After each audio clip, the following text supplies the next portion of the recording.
na alo.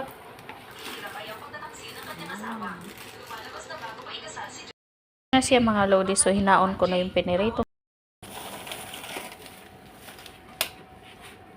So ito na nga mga lodi, so magluto tayo ng itlog at saka ito, noodles.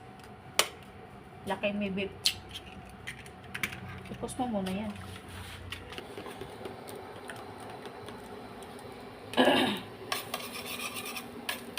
So ayun na, so dahil mainit ng ating mantika, ilagay na natin ang itlog na alo, ba't tinatunaw itong asin?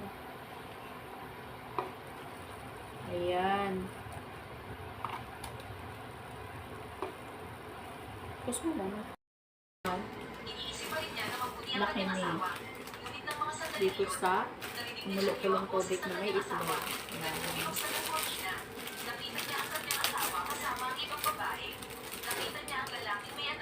Simpleng ulam lang tayo ngayon. Sinamimiss ko itong mga ganitong ulam.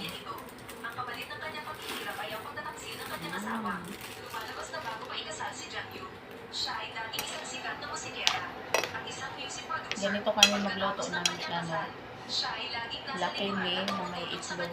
Igisa mo na yung itlog. So yan na siya. So ilipat na doon sa lagayan kasi magpirito pa ako ng isda. Ayan.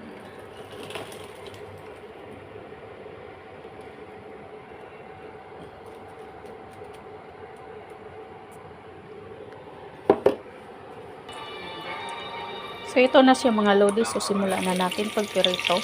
Ayan. Yung tira namin to kahapon na inihaw na tamban. So ipirito ko naman siya. Sabi siguro ng isda, inihaw na nga, ipipirito pa.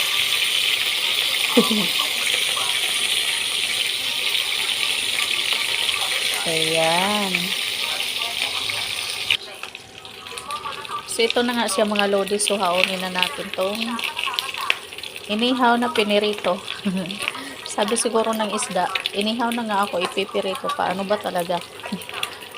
Pinaparusahan niyo na ako. Grabe, no? So, itong dalawa naman, galunggong. Ano yan? Paksyo. So, siguradong magreklamo din yung galunggong. Pinapaksyo na nga, ipipirito pa.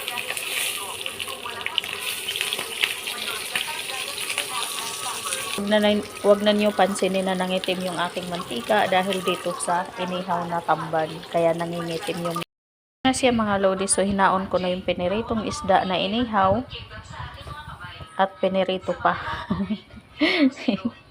Para na talagang pinaparusahan yung isda, no? Inihaw pa, pinipirito.